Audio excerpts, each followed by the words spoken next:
It's a high drive center field. Beer leans back. This game is turned upside down. Pujols into the air. It's deep to left. Taylor's back at the wall. It's 700. On fly ball.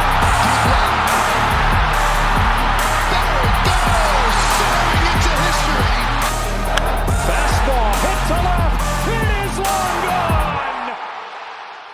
Hello and welcome back to SFC Baseball Podcast, episode 13.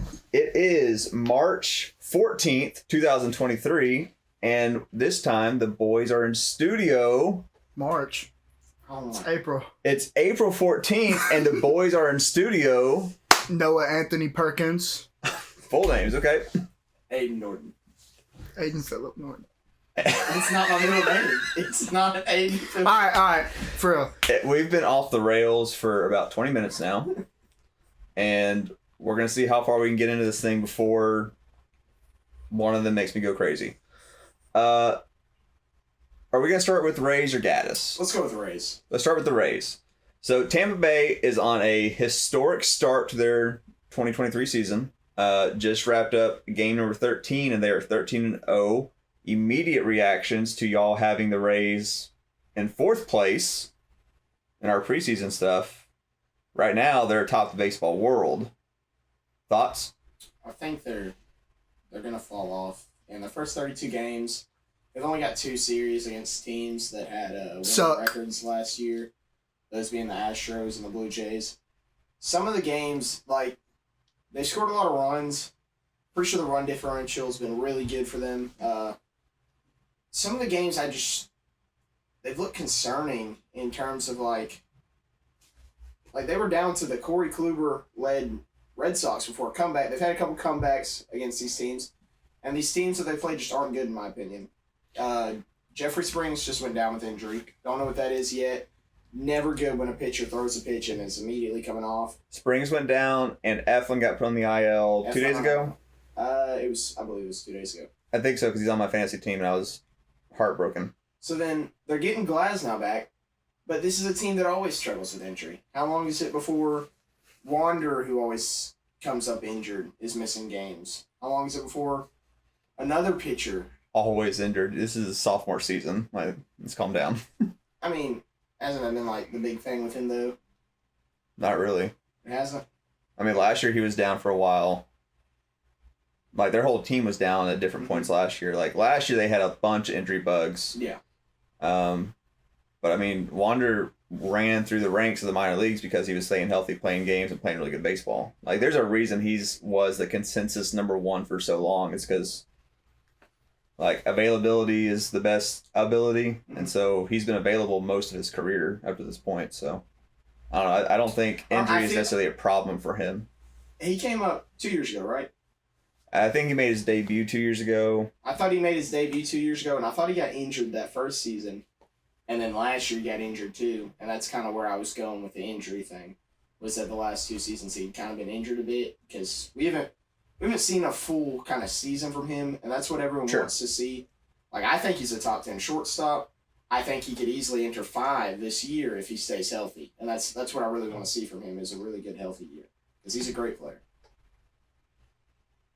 They got to play a real team. Okay, so on that note... They do. I mean, who they played? On that note, the Tigers last year were 66 and 96. The Nationals were 55, 107. The Athletics, 60 and 102. The Red Sox, 78 and 84. So their first 4 series this year were all against teams under 500. 2 100-loss teams. If you look at last year's record for those 4, they won 39% of their games. So... like, you can't take anything away from the Rays because they're winning ball games. They're putting a winning product on the field. But if there ever was a time to, like, open a schedule with an easy schedule based off last year, like, they were set up beautifully for the month of April. Fair? Yeah, I'm not taking anything away from it. They do have a plus 71 run differential, which is absolutely insane. Very insane. The interesting stat that I found was they have 32 home runs hit so far this season, and opponents have only scored 30 runs against them. So they have more homers than runs against, not including their non-homer runs scored.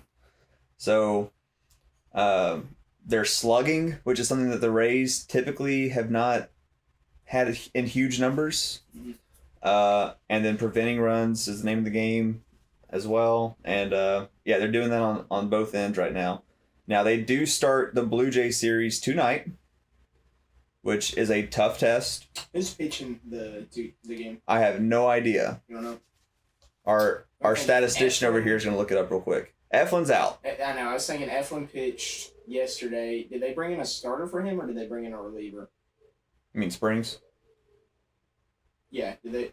That's what I meant with Springs. Did they bring in a starter to pitch after that? Jose Or did they bring in- Barrios? Barrios for Okay, the... yeah. Then the Blue Jays aren't winning tonight. I think it'll go on another game. Aiden's not a Barrios fan. Barrios is terrible. Okay. And, I feel bad for the Blue Jays. But the Rays are going to Ray. That's like they Drew Rasmussen's pitching for they So, yeah. probably have the most forward-thinking organization in terms of like cycling talent. They don't pay anybody. Except for Eflin. They brought Eflin in on a free agent deal, and they extended Franco. Like that's the only two contracts they have like guaranteed for the next 2 years. But they cycle talent in and out, the best in baseball. They do it better than the Athletics. Hence the Athletics 100-loss season last year, and the Rays just keep on producing. So it'll be interesting to see how long they can keep up. Not necessarily a winning streak, because at some point that ends for everybody, but just how long they can produce quality baseball to be in games to win. Like if this is going to be who they're going to be all year and they're going to win close competitive ball games, then the Rays might end up winning that AL East after all. Yeah. So it'd be interesting to see how long they can stay healthy, if they can stay healthy, blah, blah, blah. But that's for everybody. Speaking of the Athletics. Speaking of the Athletics. Have you looked into what their infield was just a couple years ago? Oh, it's stupid. It was crazy. I mean, they Matt Olson, Matt Chapman. Simeon at short, Simeon. and then Sean Murphy behind the dish. Yeah. And that's why they were competing for the AL West. Like, that's a stacked infield. One of the best infields in baseball. They gotta sell the team, man. I just want I don't want the Athletics to be good because they're in our division, and it's kind of like, oh, it's a free series if you go play them. If you're ever in need of some wins, hit up that Athletics series. But because the Athletics have a weird thing where like they'll be really good for about 4 years. They'll make a postseason. They won't have the star power to win the postseason, so they'll fall out.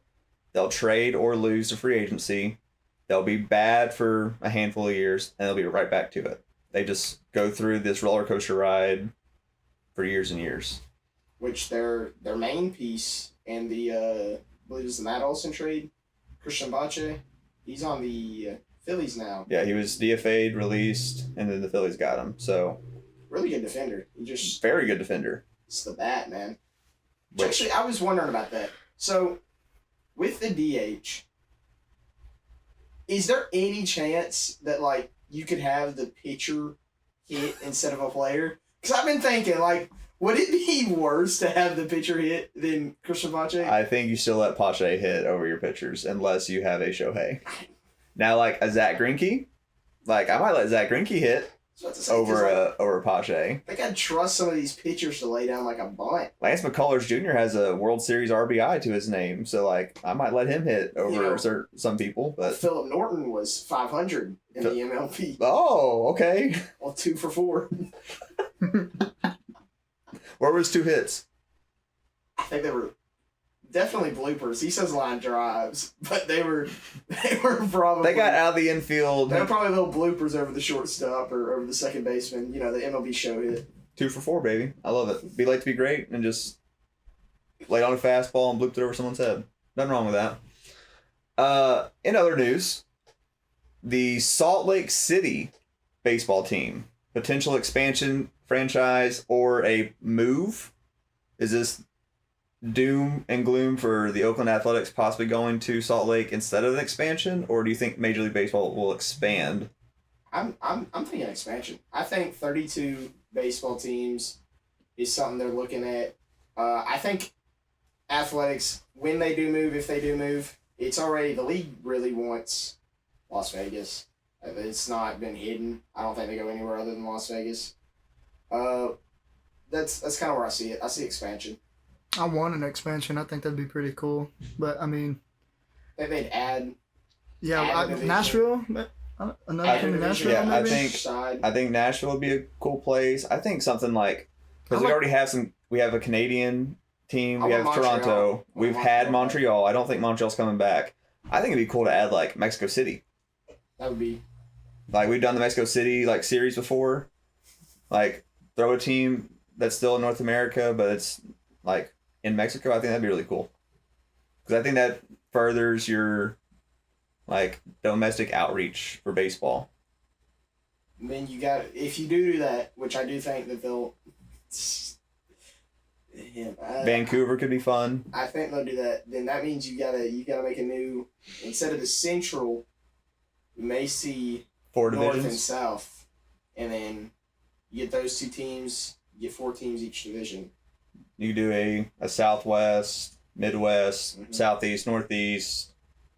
You could see a lot of different I don't- alignments, type of stuff. I have seen that. I kind of like the more traditional like other sports ones where they just have 4, just North, South, East, West, and the AL, NL. I would Sure. like that, but I do know that there is also the option of being what you were saying. It'd be interesting to see what they decide to do. I don't think they'll expand and do too much in terms of like realignment, but I think expansion teams would be a fun topic to talk about. It would give us something to do.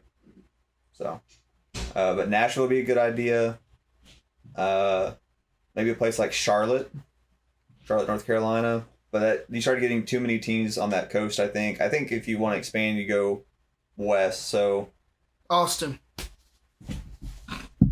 I mean, Texas, San Antonio / Austin. Like I can Will see says, that. Yeah, another like you want to put them in these other places, but putting one in Texas, you kind of know people are going to show up for those games. I think because it's just such a big area. I wish there was a large like Midwest city that could carry baseball at a high level, like somewhere in like Nebraska or like in Idaho, a team in that region, because there is no like professional sport presence in that area. Yeah.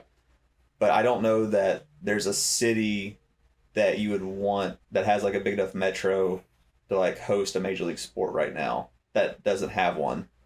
But like Seattle has domain over the Pacific Northwest, and rightfully so. But like adding another team to compete that's a little bit more inland from Seattle, I think would be a fun area. Which Salt Lake City, Utah is probably the first one on that list, but I can't think of like another one that could pair with it. Because if you put one in the NL, one in the AL, go Salt Lake City and say Omaha, like at least you're getting a little more of a Western expansion. But that's also, I think, you could do with Mexico City. That's why I threw that one out there. Did y'all see the clip where Bobby Witt Jr. hit the foul ball to his dad?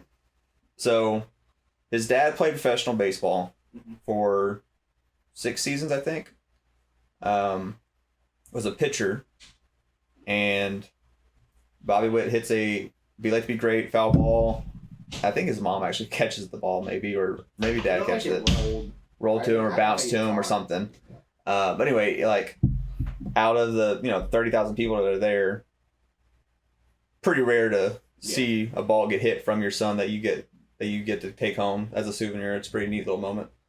And then Logan Webb, you posted today, extended for 5 years. It's a really good deal, by the way. Very good deal, because I think what that does is it buys out 2 years of arbitration for him. I think he has 2 more years of that, and then 3 years of free agency money. So we're looking at Logan being in that 25 to 30 mil for free agent year as the market sits right now, and locking him in for 22 to 25 for those 3 years. He's very much in his prime pitching performance right now. Kid's got a lot of potential. Like this, A lot of potential. He keeps it up. He could be a Cy Young candidate in the future. I don't think he's not there this year. I don't think. I got some guys still over him, and it's kind of crowded right now. I think It always is right in now. that area. I could really see him being up there in the rankings though soon, and like I said, it was a really good deal for them. his performance in the postseason a couple years ago, he got the start for them when they had that weird, like, really successful season. Mm-hmm. That's the one where they lost to the Dodgers on the check swing, right? I think so. That season. And he pitched really well in that game. I think he's been like a top 5 finalist for the Cy Young already in his career. So yeah, locking him down for the next 5 years to be your ace in San Fran, it's a good move. Who's the next young guy under age 28 that gets extended? Do you think? I mean, I want it to be. Actually, I kind of don't want it, but it should be Brian Reynolds. It should be Brian Reynolds. I'm trying to think. Any other names? Has Adley been extended yet? I think. No. No? Adley then. Give me Adley. Adley and Brian Reynolds, we want their extensions. Now. So I don't know if y'all saw it. Did y'all see the Yoshida thing with his home run? I have not. So he hits his first home run. I believe it was into left field. Yeah, it's over the monster. Yeah, it was over the monster, and so it was taking a while for them to do the negotiations, and they were kind of wondering about that. So one of the reporters went to go check, and a kid had gotten the ball, and his parents were saying they weren't giving it back. So they don't compromise on anything. Ball does not get authenticized, and they leave the stadium with the ball. So now there's no proof that that was the ball. Ball lost tons of value. Yoshida doesn't have the ball for his first home run in the majors.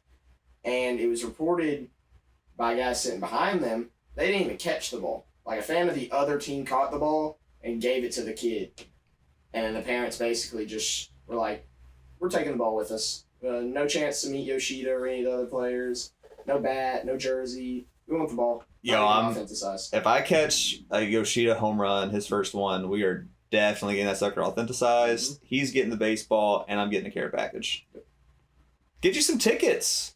Tickets and Yoshida merch. Like, what are we doing? I mean, dang. Austin Peay. The guy who got, I think it was Jeter's 3,000th hit, he just gave it back. Willy-nilly. Yeah. Like. That's right, because his 3,000th hit was a bomb, wasn't it? Mm-hmm. Yeah, I remember that. Like, the parents just ruined that for the kid. Like, and he's not going to understand that. I feel really bad for him. Moving on to another topic. Maybe a little bit more controversial in some ways. Fernando Tatis, your boy. I have a lot of opinions on this. I'm sure you do. He's been tearing it up in his minor league ramp up. He had a pretty good spring in some ways. A little shaky out in the right field still a little bit, but he's made some really good plays out there as well. You know, you're going to get that with Fernando. A lot of people are calling for him not at this point now. It's pretty much locked in. Like, there's not anything you can do about it at this point. But people are saying that he should not have been allowed to play in the minor league games because he was still under major league suspension. And so, he shouldn't be allowed to start his ramp up in games until his suspension was over. Yeah. Blah, blah, blah, blah. He was held out of the World Baseball Classic because of suspension, so why should he be able to play in the minor league games? I don't really know how I feel about it. I don't really care. I guess so. It's not a part of the rules. It wasn't enforced by Major League Baseball. So, who cares if he's playing in the minor league games? And I'm sorry that he's tearing it up on you. Pitch better. Piss. That's just how I feel about it. But, I don't know. There's a lot of, people calling for that kind of stuff. What do y'all think? Tatis he's one of the best hitters in baseball. So, I'm not surprised he's tearing it up. Sure. The minors. And, he should be. If you're a pitcher in the minors and you're a team looking at your pitcher in the minors, you're probably not doing the best thing looking at him to how he's pitching against Tatis. Because, he is probably a top 10 hitter in the majors. He's an MVP candidate when he's playing baseball. And here's my thing. A lot of the public opinion is they don't know what happened. I'm seeing a lot of people, they think he's juiced. They think he was juiced. He was never juicing. The steroids, there's the case of it could have been from the stuff he was taking, because the only other person to ever get caught using that steroid was an ice skater, and she was doing it for a rash that was on her. And then the other thing that the steroids could have been for was just so he could get healthy quicker. Like, none of it was to perform better, like, hitting-wise. He was never juiced. He was just sitting there trying to get on the field faster. And I don't think people are understanding that. Right, it's like me taking the steroid I'm on for my, like, medical issue is not the same as me taking a steroid for sport performance and HGH and whatnot. Like, it's two different things. It's two completely different things, and people aren't understanding that. I will say this, MLB has, I think they've messed up kind of in the terms of, well, I'm going to bring Trevor Bauer into this. He was banned Tatis was banned 30 games, and he's in the minors. Trevor Bauer got banned, and he wasn't able to do anything. Right. I mean, he was completely out. And they got to keep that consistent, I feel like. If you're going to do it one way with one thing, you got to do it with another. Which most people know they messed up the Bauer situation in terms of he's proven innocent, and a lot of the evidence was pointing towards he really wasn't at fault, and they just kept the suspension mostly because he was bad-mouthing. Definitely because he's bad-mouthing kind of the league. And it's just, they've got to keep that consistent. He's never been shy about letting his opinion be known.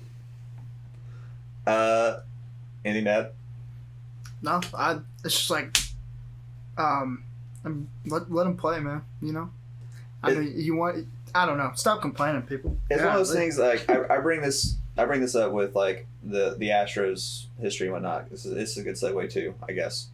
Like the whole steroid talk in my mind, when you look at the steroid era and like players that had the stigma of like, oh, he's a steroid guy, but if Major League Baseball isn't enforcing those rules and they're allowing their players to do it without enforcement, then it's kind of like Major League Baseball's problem, not that player's problem. Now, when they started enforcing the rules and you get caught with it, now it's a different story because you know they're actively testing, you know they're actively enforcing this policy, and now you get caught. That's where like the A-Rod situation back in like 2006 or whatever it was, like that's where that kind of comes back in. Like to me, I don't really hold a grudge against like a guy like in the show we got Sammy Sosa and Mark McGwire, right? Like those are the two big like collection cards in the game. I don't hold anything against those guys because quite frankly they were juicing in a time where Major League Baseball was turning their eye to it and not enforcing those rules. Juicing kind of saved baseball, if we're being honest. Like kind of being honest, like steroids are the Larry Bird and Magic Johnson of the MLB. Like that's. But like if you know that they're testing and they're actively like monitoring these things and they've got people like taking care of your dietitian and they're looking at your lockers and they're looking at your urine samples and blah blah blah blah, and then you get caught with it, well, that's because you're an idiot or you did something wrong. Yeah. And so, like, for me, with Tatis, like, I understand that it might be something totally non-related to, like, sport performance. But if it's a banned substance, then either the doctor screwed up or you screwed up. Yeah. And so either, A, Major League Baseball needs to look at their banned substance list and say, okay, does this need to be on the banned substance list? Or B, one of those two people that are at fault have to pay for it. And so it's like I feel bad for Tatis in some ways, but in some ways I really don't care because like you knew they were testing for it and you took it. And so if he was told to do that by a team doctor, then that team doctor probably needs to face the consequences instead of him. But either way, like he's playing minor league games, he's getting ready to come back. I think it's going to be a lot of fun when he gets back to the league because at the end of the day, he's a star player and he's fun to watch. And even though I'm not on the Tatis hype train, I do recognize the fact that he's one of the best players currently in baseball. So, Luis Arias got the first cycle in Marlins history the other day, and I had no clue they were the only team without a cycle. Like that was, I really thought a cycle was more rare than that. Like it is really rare. It is, and I kind of saw the little graphic and it showed every team and I was like, the Marlins were the only team without a cycle? Like that was surprising to me. When did the Marlins start playing baseball? Gosh, I don't know what year they started. Do you know? I know when they won the World Series. When they won a World Series, no. 2003. When's the first time they won a World Series? No, I don't know that. I don't know when they started. don't know when half the franchises started. Well, so that's the thing is like the Marlins are the most recent expansion team. Okay. So the Rockies and the Marlins came into the league in the 90s. And so, like, in terms of history, like, they don't have a ton of history in terms of, like, other people. So, like, it's surprising that they don't have a cycle because it's been almost 20 years for them. But at the same time, it's like, I mean, it's not the most egregious thing. Like, how long's Houston been around? So the Astros were franchised in the 60s. Oh, dang. I don't know why. I thought Houston would have been brought kind of later than them. They were the Colt 45s for like 2 seasons and then franchised to the Astros when the dome was built. My whole expansion teams, like stuff up here, it's not there. I can tell you. When did the Rangers move from the Senators? Man, I don't know. Like I'm saying. It was in the 70s. I'm telling you, 73, right? I could probably tell you NBA, and I don't even like NBA is like my least watched sport out of all of them. Like I watch baseball the most, and I just completely never pay attention to that part of it. Completely blank on expansions. I mean, to be fair, like I was a baby when the Rockies and Marlins expanded. Yeah. And like so I don't remember when it was happening. I just remember like them being the youngest team in the league, and like when in '97 when the Marlins won it, it was like a huge deal because they went from expansion team to World Series to sell everybody to World Series contender again, and then 20 years of mediocrity since. But, yeah, I mean that it's surprising that it's taken them 20 years to get one, but also it's like they are the youngest team in baseball right now in terms of some Phillies fan. He got that home run ball from that cycle. I don't know if you saw the video, but all the fans. Was that Phillies Stadium? I have no idea. Well, all the Phillies fans around him, they cheered on this little girl as the little girl stole the baseball from him. Oh, I did see that clip. Okay, so that was the Arias home run? That was the Arias home run. I saw that clip. I would have been so upset. I mean, that's part of history right there. You could trade that or something. And that little girl just took it. Which he couldn't do anything. Like, what's he... You gonna sit there and snatch it as all them people are around him? Keep it? I was gonna transition from Fernando to Evan Gattis. You were? Okay, we can do that. I was thinking of the Luis Arias thing, and it would have completely slipped my mind, so I just got it out there. Let me first start off with this. If you're struggling with like drugs and alcohol, please seek help. Like it's not good to be in that kind of place. That being said, I don't know Evan Gattis personally. Never met the guy. Never talked to him or anything. So I don't know what he was going through. But his Twitter and Yankees and Dodgers Twitter has been a sight to see over the week. At this point, I think everyone has seen pretty much all of the tweets. Anybody that cares about them. There was some baseball commentary. There was some non-baseball commentary. And I hope that if he was in a dark place in his life at the moment that he's seeking help or someone reached out to him, because some of his stuff was kind of off the wall. And so I just want to preface this with, if you need help, please seek help. Let people help you. It's not a bad thing to need help. That being said, let's talk about some of the baseball stuff for just a brief moment. So, I'm kind of surprised with some of the reaction, which I'm not also surprised because it's two of the fan bases that, I'm going to say it, they kind of suck the most, like Yankees and Dodgers fans. Not in the best. I know a couple people that are cool, but not all of them. Sure. Seeing some of them complain on Instagram and Twitter to the comments and get so upset, it's like, if this was 2018, 2019, yeah, I get it. It's 2023, and we know that basically every team was doing it. Getting as mad as they are right now, it's like, it's really hypocritical. It's very hypocritical. It's very holier than thou.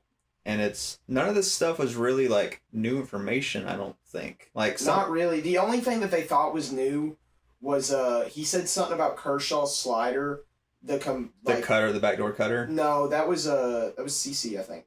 Wasn't it CC backdoor cutter that he hit over? He said something about them whiffing on all of Kershaw's slider, or not whiffing on any of Kershaw's sliders. And I think that it was kind of... I thought that they said that there was no cheating in the World Series. Like, the MLB came out and said that. Now everyone is trying to say, like, well, that confirms that they cheated in the World Series, too. So I don't know. That's just what I'm seeing. My thing is also this: if your source for that is a drunk / or high Evan Gattis, then I don't know that you have a source for it. I thought he got hacked at first. Like, I was 1,000% certain he got hacked. Like, if that's your only information that you have for that, then I still think that's very speculative information. And if speculation works that way, then I can also spin it on you and say, okay, well, how come Gary Sanchez hasn't hit well since 2019? Where did Cody Bellinger fall off? Like, since Major League Baseball started enforcing the electronic sign stealing stuff, it started enforcing the policies that they set, and they put people in dugouts and people in team rooms. They cut the live feed availability. Since they started enforcing it across the league and not just in Houston, there's been a lot of players that have kind of disappeared in the stat department. Yeah. And so, that's only speculation, but if speculation goes one way, then I'm allowed to use it back. And so, I don't know. Like, to me, you don't really know. I'll be curious to see when all these guys are retired, if there's like a Bregman tell-all autobiography that comes out or something like that. Like Last Dance documentary. Yeah, exactly. Like, it needs to happen, I think, at some point. It probably will happen at some point. It's going to make me sick to my stomach. Because let me be very clear on this. What was taking place in Major League Baseball between like 2014 and 2017, 2018 with like electronic sign stealing stuff is gross. It shouldn't be in the game. It shouldn't be allowed. The fact that Houston did that with the trash can, like, it doesn't sit well with me. I'm not happy that stuff took place. It's a bad look. Like, it doesn't look good on anybody. I don't like that. That being said, it's not a system that was born in Houston. It was a learned behavior that came from somewhere else. And there just happens to be a few members of that 2017 team that were on other teams in those fan bases that we were just talking about that probably was adopted and then cranked up some more because the trash can and the live feed and whatnot. And I get all that. And that's why it's gross that Houston was doing it. But the whole like ruined careers thing, like, I'm not here for that. Like, one bad outing in Houston from Danny Farquhar didn't ruin his career. In my opinion. I will also say this. A lot of people, if you're going to take everything that Gaddis said to 100%, oh, this is my proof of this, or this, the Altuve comments got to stop. I mean, he basically said, yeah, Altuve didn't do it at all. Altuve hated it. He didn't like it. And then I also see a lot of people saying, well, why didn't he snitch? You can't snitch on your You don't do that in your clubhouse. You don't do that. The only reason you found out about any of this stuff anyway is because Mike Fiers like whistle blew on it after he got cut from the postseason roster. Yeah. You can't do that to your own team. No player in the league right now would do that to their own team.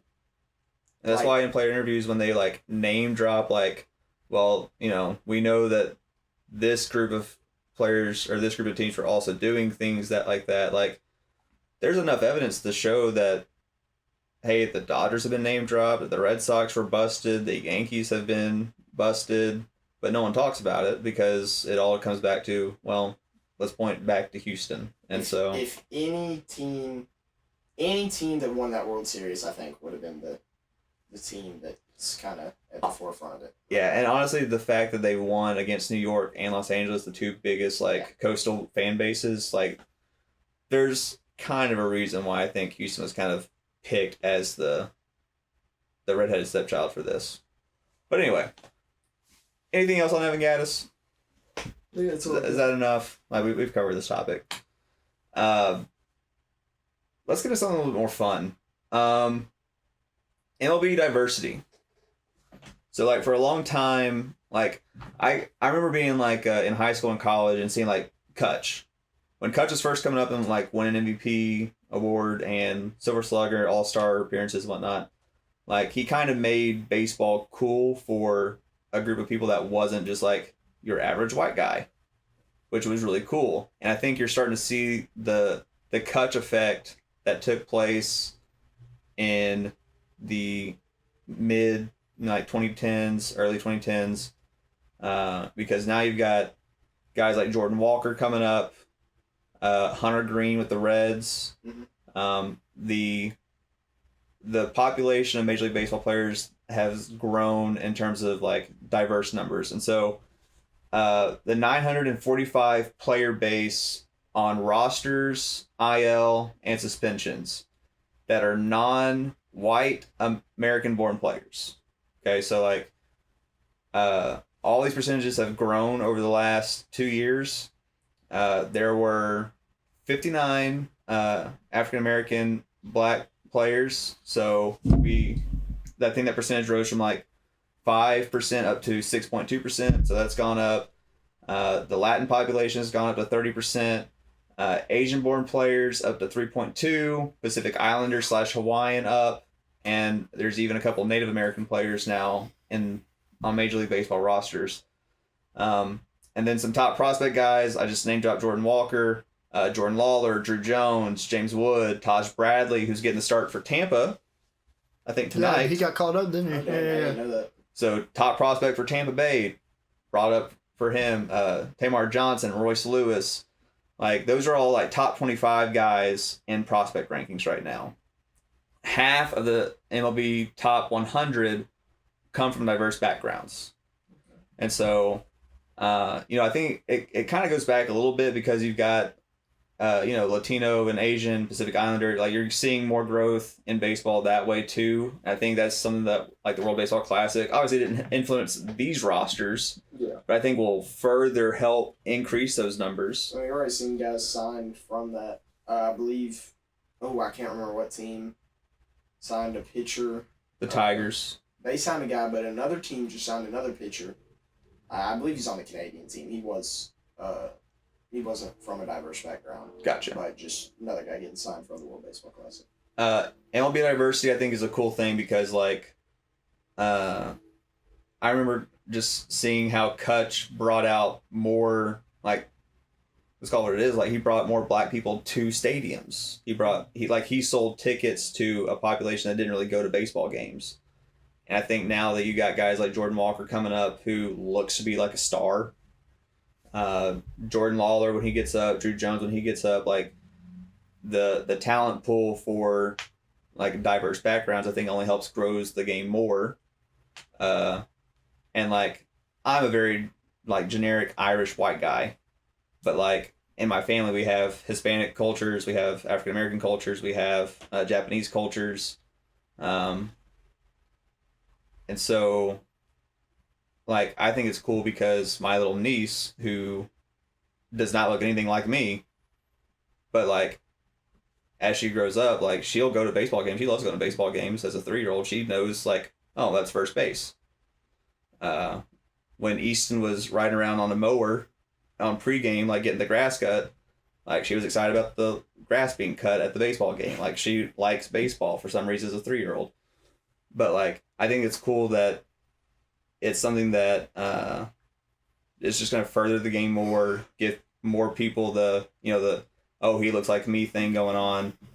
And so, yeah, I just want to take that as like an appreciation value that, the game is growing in different ways and bringing in more diverse people, more diverse players in the league. And I think it really just brings the best, like, overall athletic world that we can, bringing the best of the best from all types of walks. So, heck yeah. Yeah, big things I think coming down the pipeline for top 100. It's a cool list because like it's like I said, half of that top 100 list are diverse backgrounds. So anything to add? I know I kind of talked and rambled on that a little bit, but I'm trying to think. Marcus Stroman and Hunter Green. I can't remember what it is, but they're two of the only of whatever it is starting pitchers. No, yeah, I know what you're talking about. I think It there's said 5 the of them, Cubs maybe? Rangers broadcast. Stroman and Green have a similarity on it? Because, like, Stroman's Yeah, grandmother or aunt or something, or his mom is, like, Puerto Rican based. it was them too. I can't remember what the submit. I don't know Didn't- enough about Hunter Green to I comment. don't want to butcher this, but Sean Manaea, I think the Giants. I don't know if is he still in the Giants? Yeah. Yeah, him and the catcher were the first. I Was remember it that, Samoan Samoan. battery? Yeah, They're the first Samoan. Samoan that's battery in cool. MLB Who's history. catching? Let me look it up because I totally forgot. I didn't want to butcher anything. Yeah, so there's 6 Pacific Island / Hawaiian players on, like, Major League Baseball rosters. So Manaea would be 1, and that catcher would be 2, I guess. Mm-hmm. I believe that they're Stroman and Green are the 2 only African American like starting pitcher ones. Like aces for their Aces. teams, I believe that's what was said in the broadcast. I can't remember for sure. or like opening day starters or something like that. It may have been opening day. I do know that that's what was said though. Okay. Did you find your catcher yet? No, wait. Yeah, sorry. Sean Manaea and Blake Sable, or Sabol, however you say it, made history on Saturday, becoming the first Samoan battery to start an MLB game. I had no idea. Honestly, I didn't realize. I guess I did, but I didn't like connect the dots that Manaea had a Samoan heritage. So that's cool. I think we're kind of at the end of this thing. Last subject, players of the week. I went and found a handful of guys I thought were Brad Miller. pretty deserving. But we have a Brad Miller shout out. No. If we're shouting out anybody, Travis Jankowski. Oh The my beautiful God. flow. He looks like a unicorn. Like his face, not just like. God, I love Travis Jankowski. He's in the lineup tonight. He He's looks in the like a lineup. He is? I haven't Yes, seen the he's in the lineup lineup tonight. No, his face is just like a, like like I wouldn't say BoJack Horseman, but like his face is just like, he's got like, the seahorse off of SpongeBob. large jawline. Yeah, like the seahorse off of SpongeBob. How he has Yeah. that kind of like. Oh dang! He looks Josh like him. Norris has been calling up. We lost. Praise God, baby. The season is over. The 3 batters that I thought about that I brought up were Ryan Mountcastle, Brandon Lau, or Lowe, I always forget, and then Hunter Renfroe. I like Brandon Lowe for it. Brandon? I do. Yeah. Yeah. Ah. So Mountcastle doesn't have the same average or on base as these other 2 guys, but his home run, like he basically carried the offense for the Orioles a couple times where they looked dead and buried. But yeah, Brandon with Tampa Bay over the last 6 games is hitting .444, .595, 1.333 slugging for an OPS over 1,800, 5 home runs, 12 RBI, and Andrew 5 walks. So Brandon Lowe / Lau, I gotta figure it out which one it is, man. It kills me. I'm gonna go with Lowe. I'm just gonna say Lowe until I get I corrected. say Nathaniel Lowe. So I'm pretty sure it's Brandon Lowe. I think But they have 2. Like they have one that's Lau and one that's Lowe, and I always forget which Hey, one. is which. MLB. I'm gonna go double Lowe. Let's fix it. Like, come on. Jesus. 2023. All right. Heaven forbid. And then pitcher, I pulled 2 starters and 2 relievers. Jeffrey Springs, who obviously we have mentioned, just went down with an injury, which we don't want to see. But his 2 games over the last 7 days, 10 innings pitched, 4 hits, only 1 run allowed. It was on a home run, solo shot. Struck out 12 over 10 innings for a .7 whip and a .9 ERA. And then Jordan Montgomery had 2 games, 13 and a third for 9 hits, 14 strikeouts, .98 whip, 1.35 ERA. Speaking of pitchers, watch out for. You called this preseason Reds Lodolo. Lodolo's looking He yeah. is looking great. I thought about putting him on here, but I thought Springs and Montgomery's numbers were a little bit better for the last 7 days. But yeah, his strikeout totals are really, really nice. Reds start rotation. And then 2 relievers that have been kind of dealing lately. Clay Holmes, 3 for 3 and save opportunities for the Yankees with 3 strikeouts. He has walked 3 guys as well for a full 1 whip, but has not allowed a single run. And Ryan Helsley with the Cardinals, 3 games, 2 for 2 on saves with 6 strikeouts over his 3 games with a .182 opponent batting average, no earned runs. Where's Dane Dunning on this? Yeah, where's our king, Like, Dang Dang? not Yeah. even joking. Where was Dane Dunning When on this? he didn't show up on like the top 15 on the list that I was looking at. Tom 15. Well, Well, give me they're the Dane, bi- they're give me the Dane biased. Dunning run by. They're biased on us, so Give me the Dane Dunning Give me a info. second. Plug me in. Dane Dunning. His last 7 days. I can give you everything, and guess how many runs are going to show up. I don't know. Dane Dunning. he has a 0.3 WAR and a 0 ERA. 9.1 innings pitched. 9.1 4 innings games, pitched, 4 games. 6 hits, 2 walks, 3 strikeouts, .86 whip. So is he becoming? He's been coming in relief.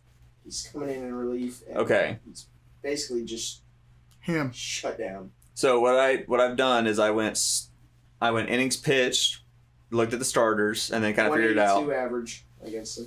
And then I went strikeouts, looked at the starters, and then what I did is I went saves, save opportunities, and then I went back to innings and then took out games started. Wait. So Ryan I think Helsley? he did show up on That's the last one the last search I did because I took out the game started. Mhm. But by that time I already had 4 guys. So, Okay. but shout out to Dane Dunning, I guess. He's been. I'll put respect on his name. Is he better than one of these 4? I think you can make the argument with Helsley. Think you make the argument with Hells? Okay. Is he your player of the week? Dunning? No. Helsley's not my play of the week. So That's fine, but valid. yeah, okay. So we can throw Dane on the honorable mention for this. Why not? Shout him out right there. So who's your pitcher? The guys I just The pitcher. or do you have a different those one? Guys. I mean, I like Lodolo, man. I like Lodolo too. His runs, home runs, like he didn't have the runs suppression that the other guys had. And I'll go Springs though, just because I got him on my fantasy team. He's kind of been clutch. kind of in clutch. Wait, I think I had Jordan Montgomery on an over on strikeouts, and I think he cashed it for me. He's bringing Prize Picks into this. Yeah. So Jordan Montgomery won me like $20. So player of the week. Yeah. He's your player of the week for sure. And you got Jeffrey. So I got Jeffrey and Brandon Lowe. And see, I was kind of leaning towards Clay Holmes because 3 for 3 for saves and not allowed to hit. He'll be my reliever. He's a Yankee. So what I'll do is this: between Jeffrey Springs and Jordan Montgomery, Aiden, Jeffrey Springs is heads. Call it in the air. Tails. Tails never fails. So which one's heads is tails? Jeffrey Springs is tails. Jeffrey Springs is tails, and I've got tails. Never fail. So Jeffrey Springs, the SFC pitcher of the week. Congratulations to Brandon Lowe, Lau, and Jeffrey Springs. Lowy. Yeah. Anything else? I think that's it. We've covered all our topics. Yep. Why are y'all in town? We are going to the the- Houston game. Rangers at Houston tonight for the weekend series. First time in 2023 they've played. The Furries convention's in Houston this year. That's what I'm here for. That's what you're here for? Yeah. Maybe you and Kutch go hang out together. at that. Yeah. What is Kutch's obsession with furries? Like, Wait, what? I don't think he has an obsession with furries. It just is a thing that happens, and he's like, he's completely out Talking of about it. Andrew McCutcheon? Yeah. okay, so We'll talk this over later. no, well, we can. I'll do the quick version for you. Okay, so in Pittsburgh, there's normally a pretty large furry convention that takes place. Okay. And every time that Kutch sees one, or like he'll see like a group or something like that. Mm-hmm. He just tweets furries, and that's it. Okay. You've never seen that tweet? I'm gonna start doing that. I'm gonna start doing it on our Twitter. And then like, and then it just kind of came a thing where like the furry community kind of like Took him in. took notice of it, Mm-hmm. and he kind of saw the love that he was getting off of it, and so there was like a mutual respect / adoration for each other. So when the furries take over, like he's good. But the thing is, this is like every time that convention has taken place, like his numbers are like Barry Bonds type of numbers. Like it's stupid, kind of ridiculous how good his numbers are when this convention's happening. MLB, we got to look into this. Something, another correlation that, you know, doesn't always go together, but hey. But he's done like a show for Disney or something where like he played like a dog for his persona, and some other things have been. Dog with a Blog was a good show. Okay. That's it. On that note, We gotta that's stop. the McCutcheon furry short version. Shout out furries.